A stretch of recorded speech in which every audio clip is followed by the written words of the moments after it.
Hey guys, Metal Viking 82 here, back to show some more plunder that I have acquired over the last little while.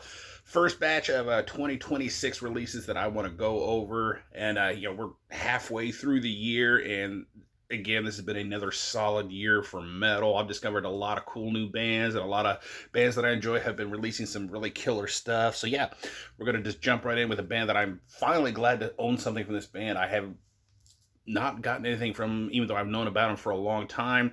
And that is Ex Imperatus with Meritoriousness of Equanimity. That is a mouthful. Technical, brutal death metal out of Belarus, been around since 2009. This actually features current and former members of bands like Relics of Humanity and Ominous Scriptures. This is their third full-length album, put out by Willowtip. Yeah, this is really damn good. Solid production all around. You get a nice thick tone bass with a bit of an Alex Websterish feel to it, which I absolutely love, especially when you got such great bass playing like this. The drum work is excellent with lots of interesting patterns, rolls, and fills. Great blast beats and some fast as hell double bass at times. It's mainly fast-paced, but with some nice solid grooves and atmospheric sections, such as the opening track, One Step Long Infinity, which kind of actually, that groove has a very morbid, angelish feel to it, I think, and you get some nice pinch harmonics at times, especially during the more, groove-laden parts, such as in the fifth track, the untimely fruit of the unsaid. Some interesting titles, and thankfully a lot of the ones that I happen to find something interesting to talk about happen to have the shortest titles, thank goodness, because I mean, look at some of the titles on this thing. Sorry, trying to fight the glare this morning.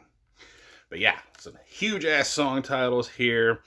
But yeah, they also like to kind of utilize these very dissonant sounding tremolos, such as in the fourth track here, finding consistency in the fourth quadrant of eternity, and kind of going back to track number 5. That one has a very atmospheric sounding tremolo riff that I thought was really good. Topping everything off on here and kind of solidifying all these nice, powerful, low-range growls. Probably my favorite part, though, of this entire album is the closing section of the last track. It's just got this very dark, classical feel to it, and I think it's just a perfect way to end an album like this. 'Cause, I mean, you got this huge, technical, brutal beatdown that you're getting, and then you get this kind of classical sounding, passage, but it's very dark and atmospheric. Beautiful way to end this album. But yeah, solid album. Definitely go check this one out. Next up, I talked about this band in a previous update. This is Nemesis with Premonitions of a Memory. Again, technical, brutal death metal, this time out of Las Vegas, Nevada. Been around since 2022. This is their second EP put out by the band themselves. This features current and former members of Guttural Secrete and Cerebral Incubation. This still whoops just as much ass as the debut EP. The musicianship is just top-notch, and the production, I think, has actually gotten even better on here. The drum work is still solid. Still nothing flashy, but, it's filled with just very interesting patterns, rolls, and fills, and just an absolutely killer sounding double bass and blast beats. Still has that thick, twangy bass that I love right up in the mix. This time around, they've kind of added some, slower picked riffs to their sound, which kind of sounded like they could be from, Human Era Death. Track number 2, Premonitions of a Memory, the title track, is a good example of that. For the most part, though, they're fast, they're technical, with some, nice chugs and pinch harmonics. Angela Mastro's vocals have actually gotten a lot more intelligible on this EP, and they're excuse me, they've not lost any of their kind of guttural intensity or brutality. I think Paolo Chiti from Devangelic on their last album, how he sounds on there. And I love when they kind of layer his vocals with these nice, sick screams. But yeah, very, very killer stuff. Go check this one out. Definitely one of my favorite discoveries of this year. All right. Next up, another one that I knew nothing of this band until I actually saw it announced and got a promo for it and was checking it out. I was like, okay, yeah, I can definitely get down with that. That is Tomb Seeker with their self-titled death metal / hardcore out of Kansas City, Missouri. Been around since 2022. This is their debut full-length album put up by Iron Fortress Records. solid ass debut album here. Old school death metal style drumming with lots of solid double bass and blast beats. Absolutely thick sounding bass on this thing. It's very forward in the mix and just sounds absolutely nasty. Again, speaking of nasty, the guitars are equally as nasty. They got that sweet death HM2 style sound to them. They're just, they're fast paced with pockets of these more mid-tempo grooves, and even has, these kind of slower chuggy sections like in the third track on here, Chamber of Torment. I absolutely love the riff at about 1:48 into the fourth track, Left Behind. It just has this kind of sick, heavy groove to it, and you combine that with the bass, it just flat out whoops ass. One of my favorite riffs and grooves on this entire album. Excuse me. And then you got Jonathan House vocals, which kind of honestly remind me a lot of Dan Swano, Dan the Man. They're these, powerful, intelligible, mid-range growls with some slight reverb to them. Just an absolutely sick performance from this guy. I mean, honestly, this entire thing, these guys absolutely whooped ass on this debut. I would definitely recommend this one highly as well. Next up, Guttural Slug, Ulcers in the Flesh of Thought. Sorry, again, trying to fight that damn glare. Ever since I started recording in this new room, I have to kind of figure out how to hold things so it's not getting all shiny and you can actually see what I'm holding. But yeah, slam, brutal death metal / deathcore out of Copenhagen, Denmark. Been around since 2012. This is their first EP. Overall, they do have 3 previous full lengths. This has been put out by Unique Leader Records. And honestly, this has what you would expect from the style. The pingy snare, but it's not to the kind of annoying level that some bands get. Lots of double bass and blast beats. The bass is thick and fuzzy and always right there in the background, laying down a really solid backbone to all the songs. The guitars on this thing are just heavy and dirty, lots of heavy chugs and pinch harmonics, but also kind of hitting you with these more fast-paced riffs as well. They don't stick to one pace throughout this thing like a lot of brutal death metal bands do. They kind of like to kind of vary it up and go from kind of fast-paced to a heavy chug to, a nice little groove, and then kind of back again. They'll kind of slow it up for just a nice heavy chuggy-ass section before settling into a nice mid-tempo groove. One thing that did stick out to me, track 6, Abominable Servitude to Trauma, has a very interesting section at about 3 minutes in, as that riff kind of honestly reminded me of Korn of all bands. It kind of has that falling away from me kind of feel to it, which honestly, that's one of my favorite Korn songs of all time. It just kind of has this distorted riff, and then, the drum beat that they're doing, and then that, heavy bass riff that's going on. I couldn't help but think of Korn when I was listening. I was like, why is there a Korn riff on a brutal death metal album, or EP, I guess you could say. But yeah, this is again not one of those albums that really reinvents the wheel in terms of brutal death metal, but is still pretty solid. This one, when I heard it was announced, I was very, very excited because it's been a little while since we've had something from this band.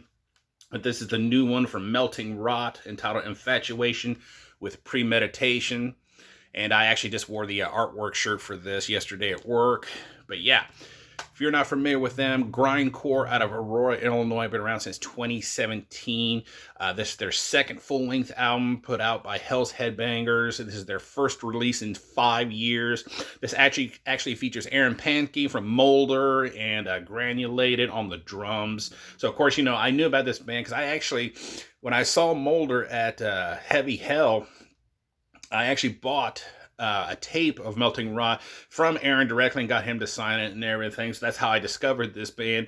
And so when I saw that this was coming out, I was very excited to pick it up. And I gotta say, absolutely killer stuff. Aaron's drum work on here is absolutely killer. The drum production in general is very solid. His double bass and blast beats are just on point. The bass is thick, and when it's combined with the guitars, it just makes everything sound just heavy as fuck, I have to say. The guitars on here are just, absolutely nasty sounding, and honestly bring to mind, bands like Impaled or early Ghoul releases. They're kind of fast, kind of thrashy, with lots of headbangable grooves and spots, though their main focus is simply to pummel you into a pile of goo. If I'm being honest, they love to kind of start things off with some feedback on their songs as well, and they kind of launch into just an all-out assault with absolutely killer blast beats backing them. A good example of that comes in track 11, Forklift Facelift, which sounds absolutely painful. Yeah, this is just 11 tracks, 17 minutes of pure, heavy grindcore madness. Go check out Melting Rot if you have not done so already. All right. Next up, another one that I was excited to see this get announced. This is Ascended Master with Crepuscular Gloom. Had trouble pronouncing that damn thing. But yeah, thrash, death, black metal out of Cincinnati, Ohio, been around since 2019. This is their debut full-length album put out by Void Horror Records. Yeah, excited to finally get some new material from this band. It's been 6 years since their demo dropped, and like I said, I did not know anything about this until just one day I got on Facebook and they were like, oh yeah, pre-orders are up for our new album. It's like, I didn't even know you were working on a new album. Or should I say a debut album. But yeah, again, another solid 2026 release and another solid release from this band. I think David Woes keeps things very interesting in terms of the drum department. He has some very seriously killer double bass and blast beats. His, it's always on point. I love Adrian's bass sound on here. It's got a nice thick tone to it. It sticks perfectly, I think, in the mix, and you can hear him, throughout, just really laying it down on the bass. I'm listening to that cool little bass riff about 4 minutes and 32 seconds into the title track of this thing. Absolutely killer. The guitars, to me, while this is supposed to be, like I said, thrashy, black and death metal, it kind of has a more old school heavy metal feel to it in terms of the production. You have those fast thrashy riffs on here, absolutely. You even have some more black metal style tremolos and everything, but then there's a lot of melodicism to the guitars, and then you get some nice twin harmonics sections that pop up here, and you combine the melodic guitar sound and the twin harmonics and everything, and you just think old school heavy metal so much more than you think thrash or black or death metal. But still, very cool guitar playing on here. The solos are just absolutely killer as well. I think Cody Nar's vocals lean a bit more on the death thrash side of things. They don't really stick strictly true death metal or black metal or anything. He just kind of gets that kind of death thrashy sound to him. It's not so much of a growl, but kind of more of a higher register, kind of harsh style of vocal. But yeah, again, another solid release from this band, and another one that I'm very pleased to finally have a copy of. Next up, another project that I was excited to kind of read up about, because I knew this was coming out, but I wasn't seeing anything about a physical release, and then they finally announced who was going to be getting giving the physical release, I should say. And excuse me. And, I kept waiting for them to finally ship this thing, and then finally shipped and arrived. But this is Infestuous with Unfathomable Mutagenic Abominations.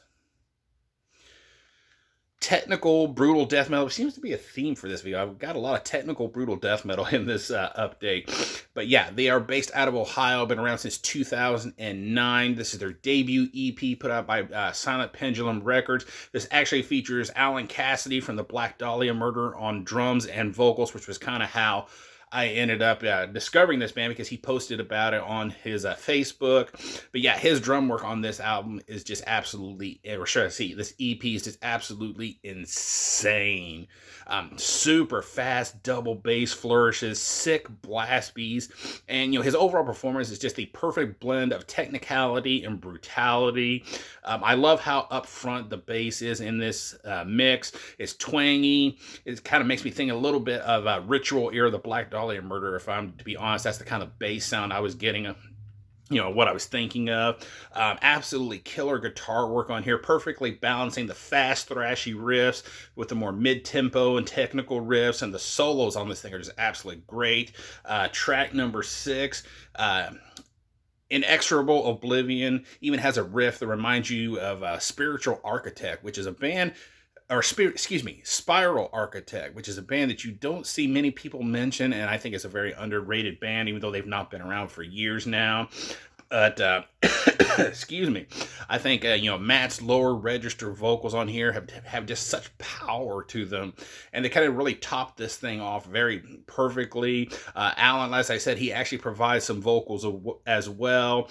He just kind of adds them in as kind of like backing vocals, and I think they juxtapose nicely with the lower register growls. Just honestly, an overall fantastic debut album, and has me very excited for what's to come with this project. And last, but most certainly not least, another one. This is definitely going to be on my year-end list. I absolutely loved their EP, and I got this and the EP at the same time. But I'm actually kind of liking this a little bit more than the EP. But this is Epigram with Obsolescent. Melodic death / black metal out of Los Angeles, California. Been around since 2015. This is their debut full length put out by the band themselves, much like their EP previously.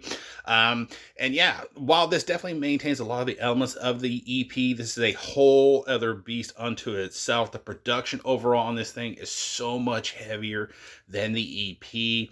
The drum work on this thing is just absolutely insane. The double bass is fast, and the blast beats just seem like they hit so much harder than on the EP. The bass on this thing sounds so much thicker than before, and they kind of lowered it a bit in the mix compared to the EP, so it's not so much out front, but it is still heard throughout this thing. It really makes its presence felt.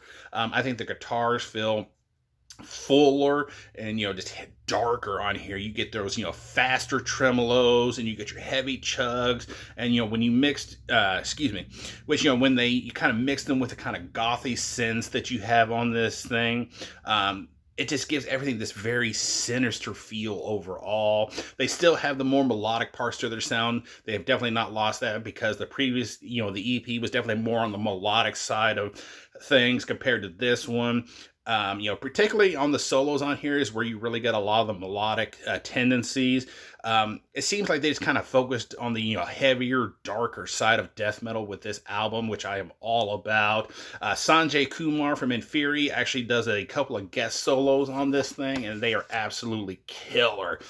And as mentioned, there are keys and synths on this, much like the EP. They're still a part of this band's sound. They still have that very, gothy, Dimmu Borgir-ish feel to them. And yet again, I think they're really put to good use. They're not overdone. They're not overpowering or anything like that. And they just perfectly, sit where they need to be and do what they need to do. Just listen to track number 3, Hour of Gods, and the way they use the synths in that one. Very well done. Even Louise's vocals have changed on this thing.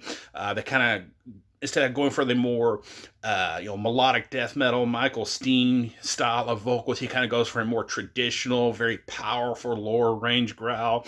He also likes to add in these absolutely nasty screams that kind of bring to mind Cheney Crab from Entheos. But yeah, definitely check this one out. Like I said, this is definitely going to be on my year-end list. This is so damn good. And like I said, I loved the EP, but this is definitely a step in a heavier, darker direction, and I am all for it. So yeah, that is going to do it for now. Thank you guys so much for watching and subscribing. And until next time, stay brutal.